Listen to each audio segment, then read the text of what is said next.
Welcome to China Paradigm, a show powered by Dashi Consulting, where we interview seasoned entrepreneurs and experienced managers in China about their business and experience in the country. Hello everyone, I'm Matthieu David, the founder of Dashi Consulting and his podcast China Paradigms. Joining me today is Maik Juengst. You are the founder of Maik's Gourmet, which is a boutique food service provider based in Shenzhen. And you are calling from Shenzhen, right? Right now in Shanghai for a week. Right now in Shanghai, but you are based in Shenzhen. We're based in Shenzhen, that's right. Okay. You have been in China for 7 years, but that's not your first company. This one, Maik's Gourmet, was started in 2018, but before you also started the company in Manila, already in the food business. And currently you are providing players in the food industry, the food service, including duck confit, for instance, slow-cooked braised beef, sauces, bases, and side dishes. You are working with a various of players, as far as I understood, from your presentation, from restaurants to cafe and catering. Thanks for being with us. And my first question, because this industry has been impacted a lot since January by what we call the coronavirus and this crisis. I'd like to have an idea of what's your perspective now on the coronavirus, how it's impacted people around you and businesses around you, and what's your perspective now? Is it back to normal? First of all, thank you for inviting me for the podcast. It's kind of the first time I'm doing that kind of interview, so it's pretty exciting to share our story. Regarding the coronavirus, like a lot of businesses, our business also been impacted when there was the time where everybody has to pretty much stay home and nothing was open. We had like a revenue going down from 100 to just maybe less than 10%. So that was a little shocking. And straight away, we have to adjust a little bit, basically the spending of the company, because you can't really do much in terms of sales, because we are B2B, more on B2B focused. So we're selling to other businesses our products, and it been impacted. Obviously, all restaurants closed, so there's nobody who's going to buy a product anymore. So one of the things what we did is, obviously we had a lot of time and we still wanted to use the time useful by creating a little platform for B2C where customers at home can order our products too. This was one of the things what we did. And now if you talk about the future and today, I must say it might be even better than before, because the demand of safe, convenient food like what we do is pretty high, and there seems to be not, apart from highly processed convenient food, there is not really something out there what provides the complete food solution like we do. You might find people who are selling specialized on a sausage or some French items like duck leg and stuff like that, where we want to position ourselves rather covering the whole line. So you basically can open a restaurant with our products. So in terms of coronavirus, I think now we're back to normal. I think even more than before. You already see it. You already feel it. It's not only a perspective. It's already you feel that we are now end of July 2020, and you feel that you are already doing better than last year for the same month. Yes. Okay. Interesting, because part of your clients, part of your partners is restaurants. Restaurants may open back, but some of your partners, like hotels, they have closed, and some of them closed for good. I read that the Four Seasons in Shanghai closed for good. They are not going to open again because they know that international travelers are not going to be back for 1 year, 1.5 years. Do you see the same? Like hotels are affected, but restaurants are less affected. Is it what you are saying? I think so. I mean, especially I'm coming from the segment of five-star hotel luxury, where you can go have your buffet, etc. And I'm not sure if that had really something to do with the virus. It has possibly more something to do with maybe there's not a particular reason. It just was starting from here that there's a lot of five-star hotels. They're all competing with buffets and stuff like that. And I think that people enjoy more going to restaurants back than going to a big buffet. Maybe people after the crisis also become a little bit more humble about their spending. So I think five-star hotels are definitely struggling, and especially like buffet and restaurants, they're gonna a lot of them decide already to maybe make buffets only on the weekend, but it's very normal in the West because you can't find customers who are gonna buy for $80 a lunch buffet.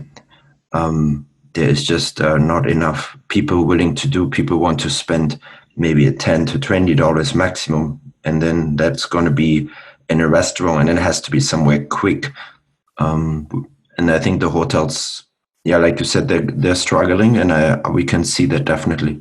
The good thing is we don't have so many of that kind of customers. Okay. And the one we have, they're going in the direction of convenient to exactly do what I just mentioned, a faster service and try to be a Waggers, try to be a kind of a Starbucks, a good option to get what you need for a price where it's acceptable. And I think that's where the hotel market is moving to. Yeah, there's no lunch buffets where you spend 1.5 hours for lunch, and people are also, I think, not willing to spend that time. Yeah. Some people are listening to us with they're not living in China. So they know Starbucks, but they may not know Vegas. So I wanted to define what Vegas is. Vegas is a chain of restaurants, including Vegas in itself, Baker and Spice, a bakery, and so on. And they are a bit all over China now, including airports. And they sell what I would qualify, but you can correct me if you think I'm wrong. Quality, middle priced, quickly served food. Yeah, I think the best way to describe it to someone who don't know burgers, I would use the description of imagine a Starbucks would focus less on coffee and more on food. And it's basically just switching concepts that burgers Interesting. has obviously coffee, but is maybe much more focused on food as they have a kitchen, they have chefs, they're plating, they have Chinaware and stuff like this. So I think if you switch the concept, then you will basically burgers for me is a food Starbucks. Yeah. I see. Interesting comparison. Uh, Talking about your business, so would you like to go more into describing your business? In the presentation you sent to us, you are talking about a central kitchen. You are talking also about a specific partnership with a company which is Shuhai Food. I'm not totally sure I understood fully the connection with all of this. Your business, the central kitchen, Shuhai Food. Would you mind explaining a little bit more to us what your business is doing and how you interact with your suppliers, your clients, and as I said, the central kitchen, if I understand correctly? Okay, so let me go a little bit backwards. So how it all started, it started that customers who are maybe having clienteles like Waggers or Starbucks looking for decent products that are easy to use. And these products are not so much available in the market. So what happening a lot that business owners who come to China and want to create a brand or something, they're struggling. You might find the equipment, you might find even knowledge how to do something, but you don't find the complete solution. So you might find a good kitchen. Let's say you find a good chicken, but then you don't find the guy who can cook it. Then you open 2 or 3 stores, and then the chicken doesn't taste the same way in all the location. So I've been doing a little bit consulting after leaving hotel business, and then one of my friends, his name is Matt, he has a restaurant chain or 2 stores recently doing pizza concept, DIY. And he mentioned to me, I want to open 100 stores in China, and I'm not interested to teach each chef how to cook a pumpkin soup. And this is where the idea was starting. And the idea came up. I said, "You're right." And he asked me to produce a soup elsewhere and just ship it to him where he can reheat it so he can focus on marketing, customer experience instead of focusing how to roast a pumpkin and etc. and enlarging his kitchens and all that stuff. So it requires a lot of energy for him to do this. I see. So I went back to the drawing board and we opened a little kind of garage a la Bill Gates by Microsoft and just cooked a little bit soup in a 40 square meter kitchen. At that time, also, it wasn't actually under license. It was only just a try where we cooked for something. And yeah, we just didn't mind the legal because it's just too small. We just want to see if there's a demand out there. And yeah, it came like the demand is pretty high and that we realized that we are not professional enough. And then we got in touch more and more with people who do that on a professional base for Chinese food. And there I contacted some factories, walked around, make some guangxi, some relationships, and found a factory who is owned by Haidilao, who is a hot pot chain in China, very well known for their beef hot pot everywhere and very strong service. And their business model is basically having a strong back end and front end. Back end means manufacturing and supply chain, means everything will be manufactured at their facility, and then the supply chain makes sure it's sent it to your store anywhere in China. So it's a very huge IPO company. And we've been lucky to work with them by basically walking in and say, guys, do you do any Western food? And they say, no, not really. We just do like duck necks and lo shui and kind of Chinese food. And I said, what about we produce some Western soups and sauces and meats in your facility? Is that possible? And they agreed doing it. So we start cooperating. And I must say it's a real blessing because they're just fulfilling the whole solution for me, because I don't need to worry about different manufacturing units. I don't need to create relationships with thousands of different factories with different licenses. They're basically covering all of them. And they also have a supply chain and warehouse. So I can put my pumpkin soup and mushroom soup in Beijing. I can put it in Wuhan and Xi'an, wherever I want, and have it sitting there. And if people order, they can have it in less than 48 hours. I see. So Haidilao was initially a client for you, and he became a partner as well to produce and to store and to deliver. Am I correct?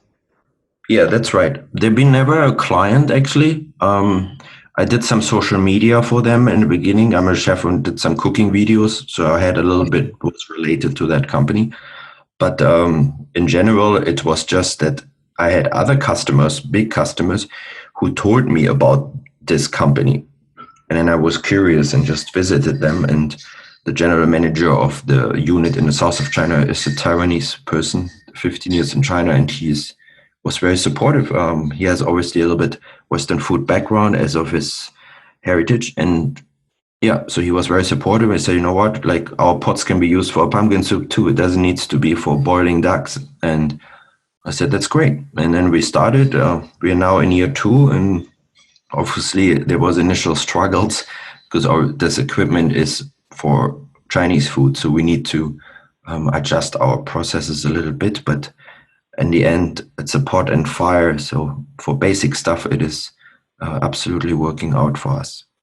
So the company you're mentioning, I think is Shuhai Food, is owned by Haidilao, or is a partner of Haidilao, and you have been in touch Haidilao with is Haidilao, mother company. mother company.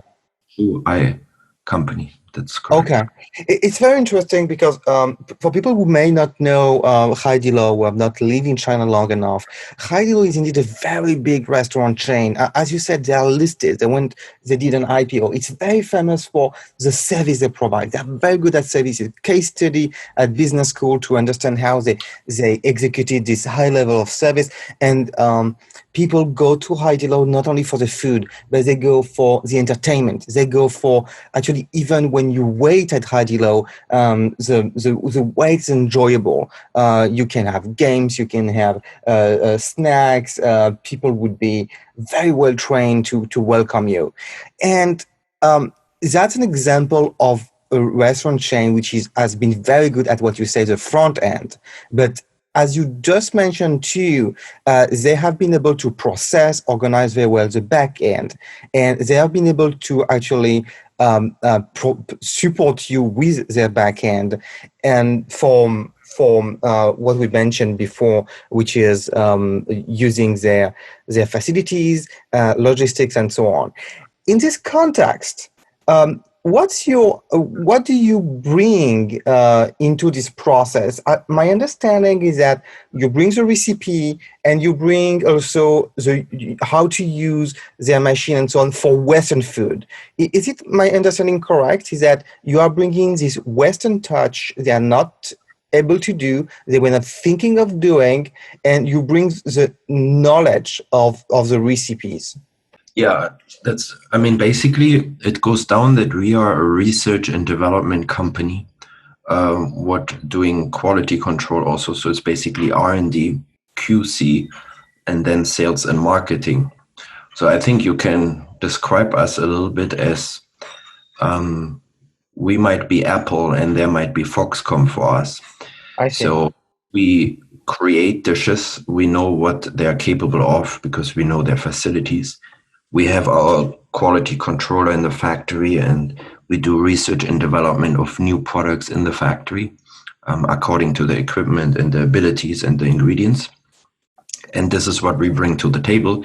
And then, of course, we bring to the table revenue for the factory, what they would have never got before because they wouldn't even touched Western food. They just focus on Western food, and because of the machines and also their, let's say, their workforce, they have their own R&D department, but let's say they are not, these are not chefs of any Western food background whatsoever. So we bring basically all that to the table. China is big, and you're working with a very large company, which can be all over China. Does it mean that you are able to deliver to restaurants all over China, and you will be able to work with, like say, Vegas all over China, or Starbucks all over China because of those facilities, or still you have to locate your clients to Shenzhen or Guangdong, a limited area? No, that's exactly, for me personally, the excitement came and I decided not to work with other factories anymore. I only work with other factories if they don't have the ability to do something. So we do, for example, a sausage. I'm from Germany and people, for some reason, expect me to do a sausage. So I did one. And that has to be done in a factory what has that machinery. That's not an ordinary machinery you can find. So I have to find it somewhere else. We also go into desserts, what they, for example, they don't do. But back to your questions, yeah, they have warehouses all over China. So we are able to supply anyone all over China. So it could be Starbucks, it could be any chain. The thing is with a big chain, I think we're very much in a niche market because a very big chain might have the budget, just have their own R&D department and do it all themselves, right? But there might be a product what is hitting so much one day and has maybe a brand recognition. Let's say like Oatly, you could basically figure it out yourself and make it. But they offer Oatly also because you already have a certain fan hype about this brand, so you bring them on board. But technically, they could make their own almond milk, oat milk too. So that might be an opportunity if you have a good branding or good positioning for a good product. Will make sense for Starbucks or Waggers. If not, I assume they would possibly just try to do it themselves. So it's interesting you say that you wouldn't work with very large companies because they would have their own research and capabilities.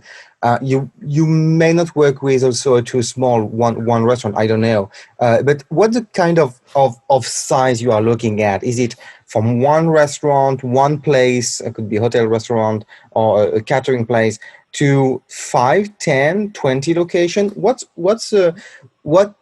kind of clients would it make sense for to be in touch with you and to work with you?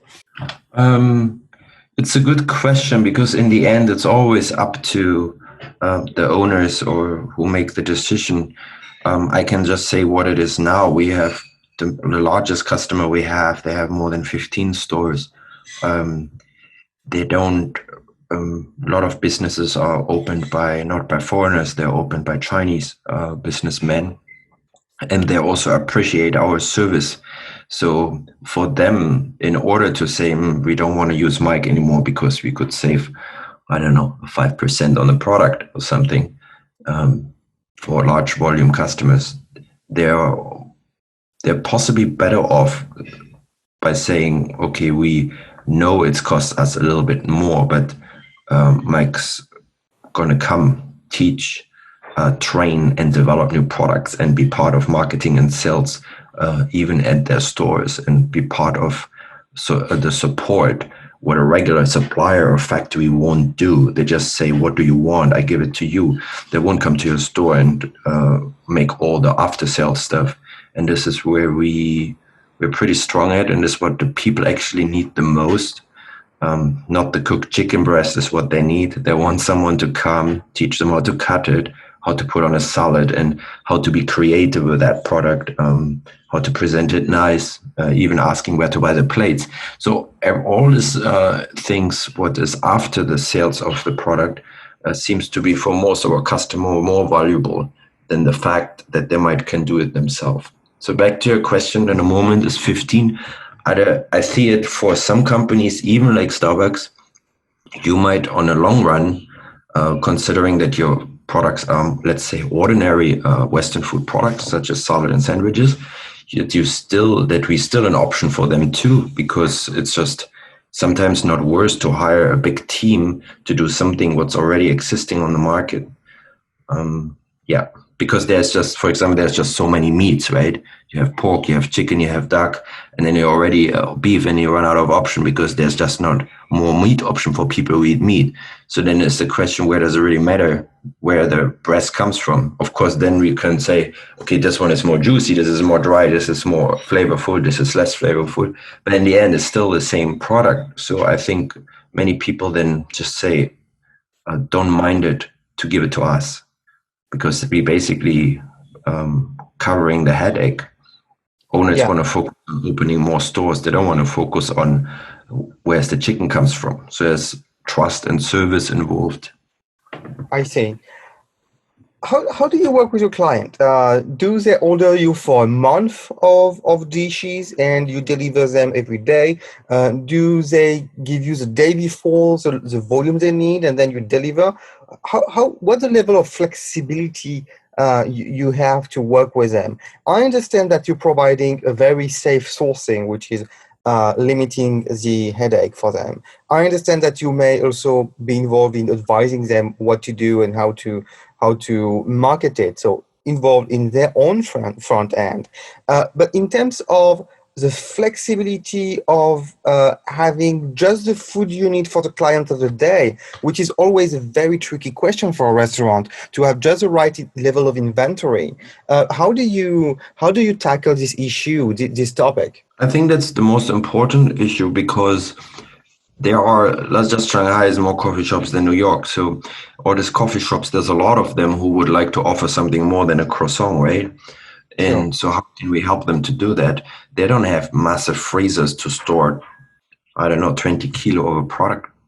So they require something what is much more flexible, like you mentioned. So your question, we can supply anything between 24 to 48 hours. It doesn't has a quantity because it's basically on a delivery fee. So if you buy more, your food cost goes low if you put the delivery fee into the food cost. But if you say, I only have space, let's say in extreme, you buy a chicken breast from us for 1 kilo pack of chicken breast cooked, then the delivery fee is 100 RMB. So basically the cost of the chicken breast plus the delivery fee would be around 140 RMB. So it's a very expensive kilo of chicken. But technically you could do that, reduce your portion and still make something nice in your shop and sell something. The bottom line is we can solve your problem to deliver it daily. And why 100 RMB? Because we use the supply chain. and we making sure it's a cooling truck and its driver comes directly to you. We don't want to put in a styrofoam box and just use post office because it's just not food safe. So we are very flexible on that, and that's why we can catch possibly, let's say, if we can catch hungry coffee shops in cities like Shenzhen, there's also a lot of coffee shops, or Shanghai, and tell them, okay, listen, why you not make a little pulled pork bagel? I send you a box with every day with 40 bagels and 5 kilo of pulled pork, and I come and teach you how to do it, because there might be in an area where they're really able to sell it because there's enough flow of customers or customer demanding food in that area. And before you can't offer it, and now you just get on a daily basis a DIY box for B2B, and you're able to make another box, what helps you to support your business. You mentioned that the coronavirus and the crisis emphasized the need for Chinese to buy secure food, safe food. And in the document you sent to us, you emphasized on grade A, SC certified, GMP level facilities in mainland China. So you emphasized on certifications, regulations. I understand that you are supported in some way by your partner in this, because they have the certification at some level for the facilities. But how do you certify? How do you make sure about the sourcing of your products? Because I believe this part is on your side and less on your partner side, or at least maybe both. But how do you ensure the quality of sourcing of the product, and how hard it is to ensure the quality? So first of all, we emphasize all that things, but to be honest, a lot of customer actually still focus. They're so busy in their busy thing. There's not many people actually really asking for it, unfortunately.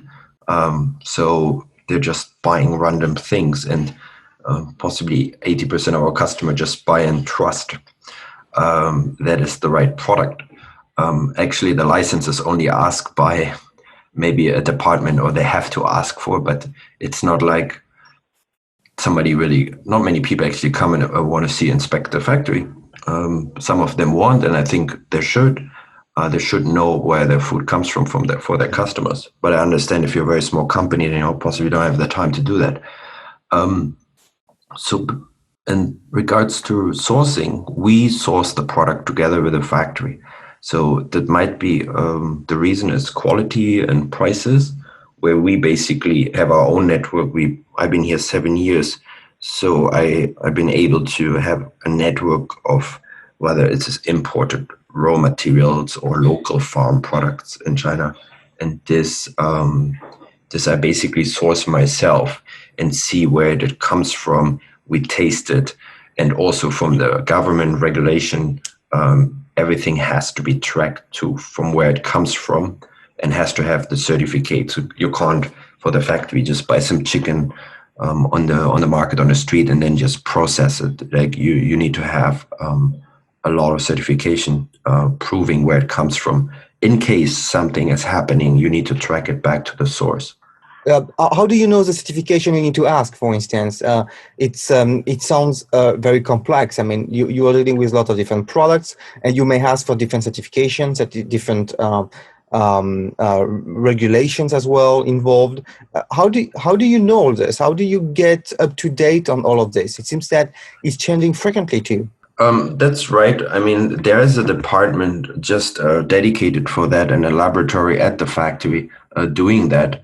And they are having a government person in the factory at all time at a certain size of manufacturing. Basically, as you say, the laws and the government regulations are continuously changing and updating. So this is to make sure. I personally obviously can't know all the changes on daily basis, what is there. We also have to put obviously a lot of trust of the people who are from the government working in the factories, and they're very diligent, especially in that times where we are now doing that. And they're supplying a couple of hundred hot pot chains with raw beef and raw vegetable washed and etc. etc. So I can just refer that that's what makes me convenient. No, not convenient. How is it? Convinced that they're doing the right thing. If you ask me if I know every certification myself and regulation about this one, I can just say no, I don't. But there are professional people in the factory. They absolutely do. If not, the company would be shut down in a day. That's very strict. Yeah.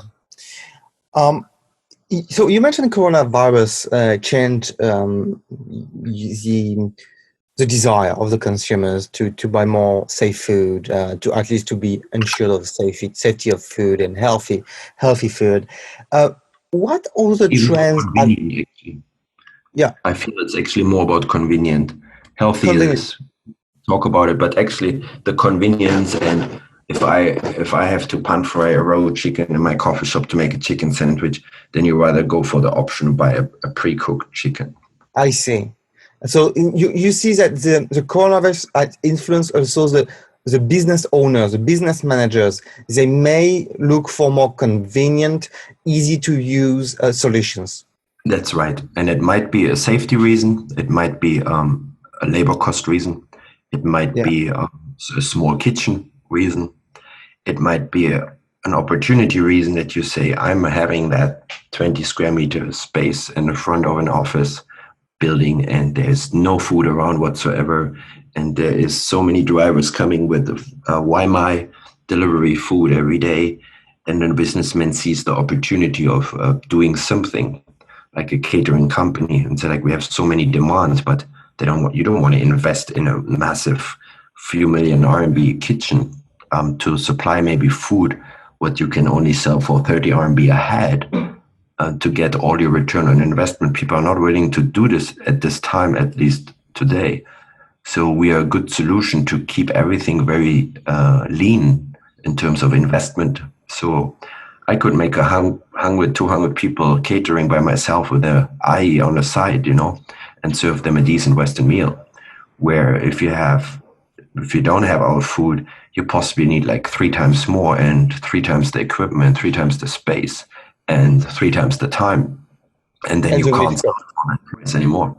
and the risk of not doing right as well, because Yes. that's And the something you. wastage, you buy a kilo of meat and turn it into a bolognese, the average person doesn't know the outcome of it. So if you buy a kilo of bolognese from us, that's what you sell. There is a part that the back pops and falls on the floor. There's no reason to waste it.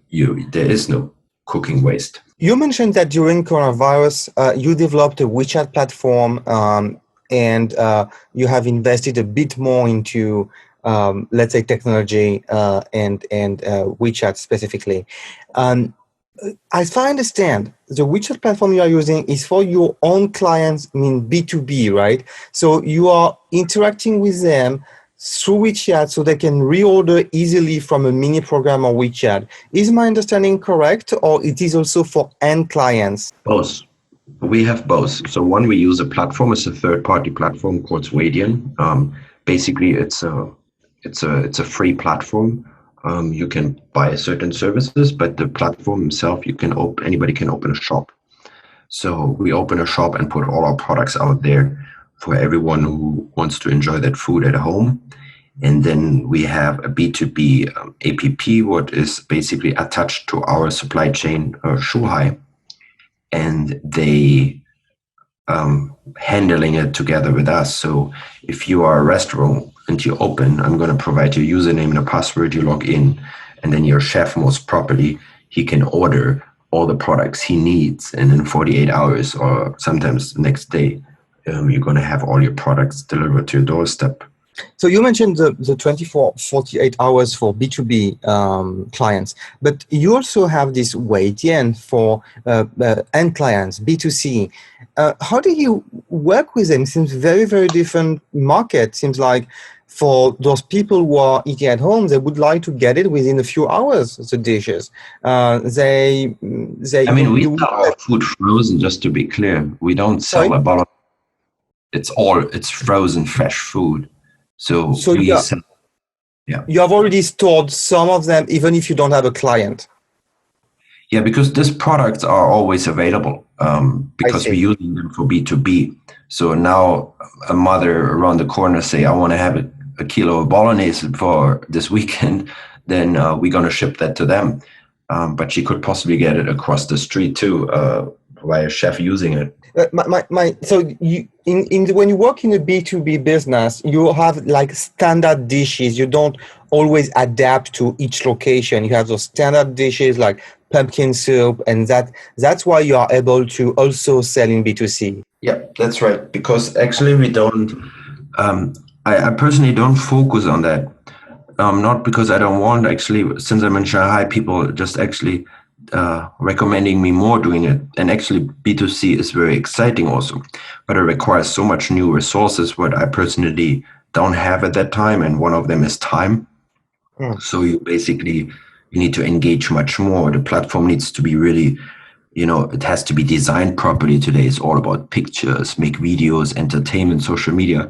So there's shitloads of work. So how to get this done is it's far beyond an idea. So what we just do is we're using the same product what we ship to a restaurant, we allow it to ship to an end customer.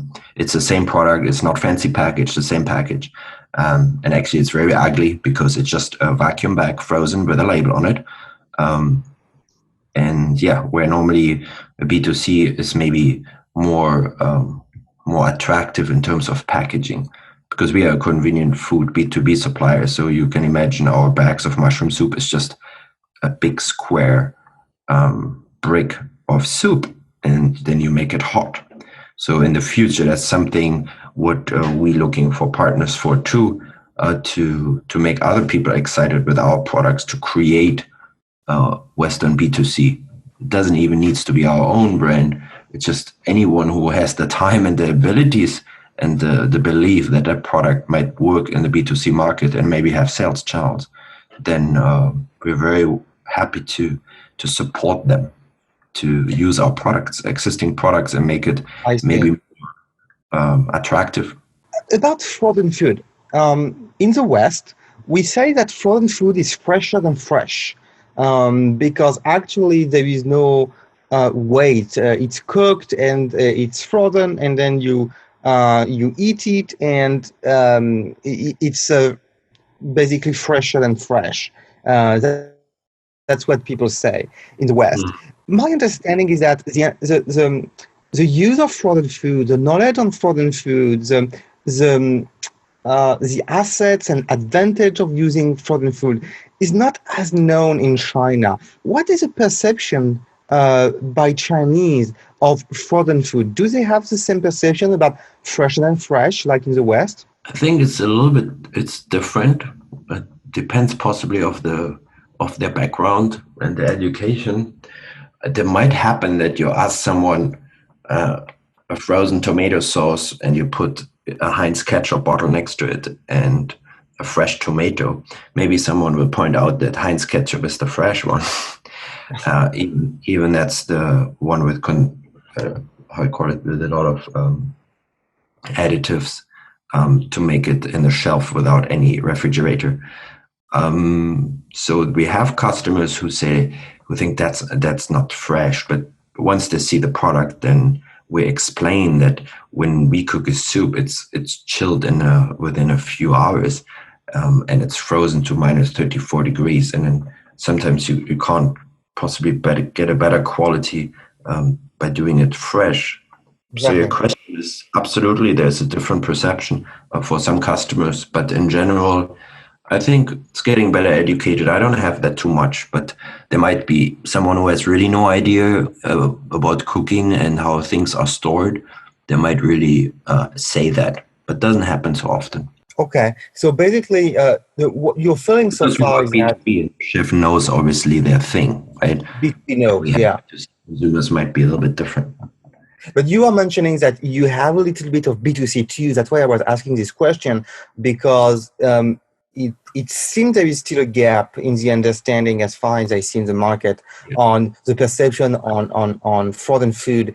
For instance, you don't have that big chains who could be all over China, only selling frozen food. And you have that in the West. You have that in Europe. You have that in the US. But I don't see as something existing in China, if I'm not mistaken. Yeah, you're right. I don't see that a lot too. It's coming more and more, and then it's all about marketing and educating the customers. But I agree, we have B2C, and we open B2C, to be honest, because some friends and family ask these products. So instead of getting WeChats from individual customers, we open that platform to make it a little bit more convenient for them. And yeah, so they are not the one who going to question it, because they actually ask us for the product. But I see. Yeah, yeah, I understand. Yeah, I like to end the interview by two questions I usually ask is about an unexpected success and an unexpected failure you have seen in China. You have witnessed something you would not have expected to succeed over the last 7 years you have been in China, and something you would not expected to fail over the last 7 years in China, and you have witnessed. It could be a company you saw growing faster than what you were expecting, or it could be a change in society which never happened. What would be your unexpected success and unexpected failure you have witnessed in China? that's a good question. I think unexpected success, I would say it seems like that for me personally, the company calls Mike's Gourmet. And maybe that sounds a little bit weird, but I seem to being able to engage very well with other people.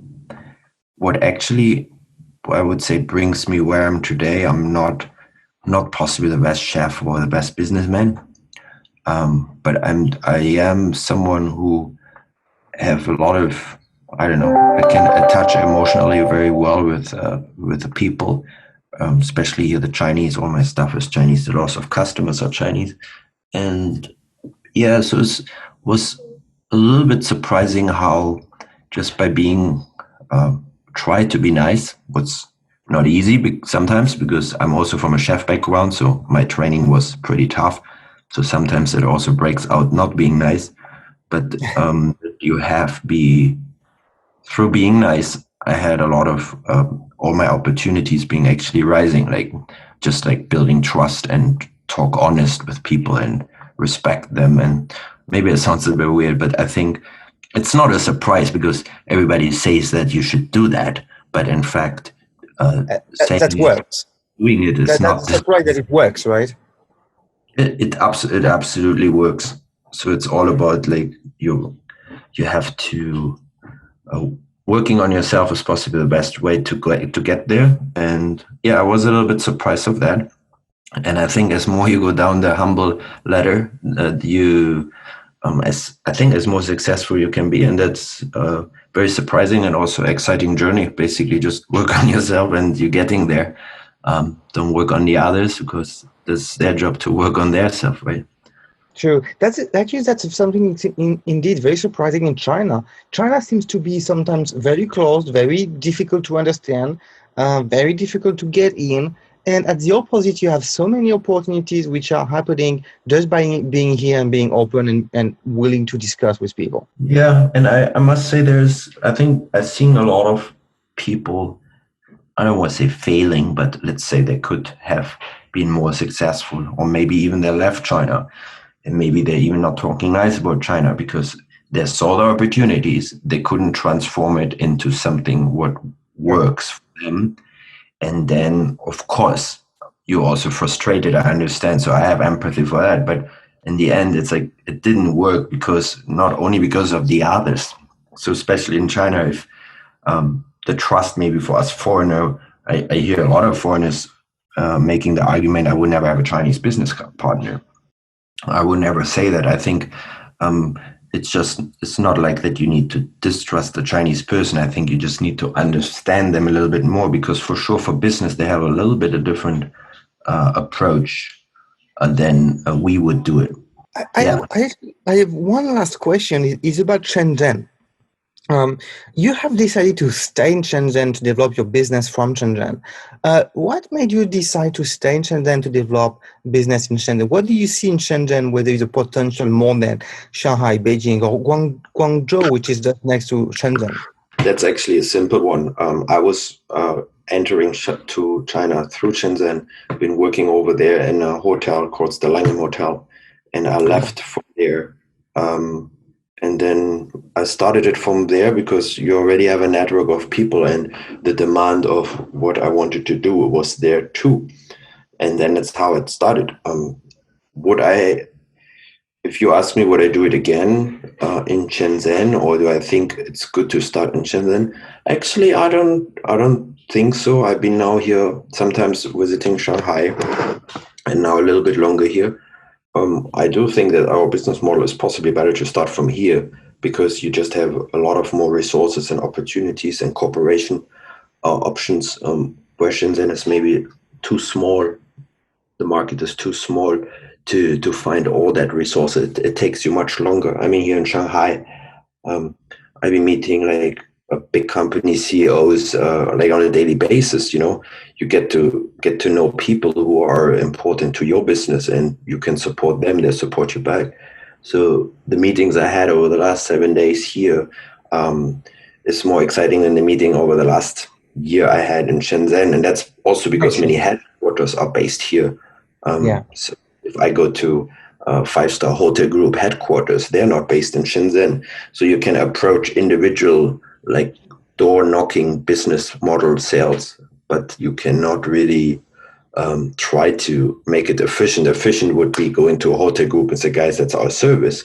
Call us if you're interested. And then you're basically covering the whole hotel group instead of convincing a chef somewhere in Shenzhen to buy a product where the corporate actually maybe already looking out. And we've been here and corporate office looking for this kind of product and solution. I And see. so it's all about I making them know, let them know we are here. Um, and yeah, I think it's So going to be more easier for someone doing a business in our industry from here. I see. So it's you would say Shenzhen is more local and it's a bit more difficult to scale from Shenzhen because you have less headquarters, but Shanghai you may scale more easily because you have more headquarters and it's more international. Yeah. So in Shenzhen, you might have, it's much more, maybe it's even more relationship based to the individual restaurant owner in order to support your business, what you never actually wanted your business to be. Because if you have a business just based on relationship, somebody buys your product because he's your friend or you've been drinking tea with them 100 times, then that's not really what you want your business to be. You want it to be, yeah, self explanatory. Like I buy this product because I really need it, not buy this one because Mike is Yeah. my friend. So I think here in Shanghai, you might more have more customer who are doing it out of need, and it's more straightforward than it's down there because it's the south. You know, it's a bit slower. You know, it's not that fast, and yeah. So I appreciate that here the acceleration of the business can be maybe more efficient because rather somebody needs efficient supply chain and food or he don't. Thank you very much for your time. I really enjoyed the talk. It's very interesting to see how an entrepreneur can position himself in a sweet spot, just where you need them to be, in between those restaurants, cafe, and hotels who need specific product but don't want to do everything by themselves, and you are in the exact sweet spot with the right connections and the right understanding and the right recipes to for them to go easily to market and to focus on their key jobs, which is the front end, as you said, and clients and managing their place. So it's a very, very interesting thing to see that you may start a business in China, um, and by being on the right positioning, getting into the market. Thank you very much, Mike, for being with us. I hope you enjoyed too. I did. I like to thank two people for making this podcast possible. One is Sophia Bakta, and the other one is Yijun Fu, who helped me prepare this interview. Thanks everyone for listening, and talk to you soon.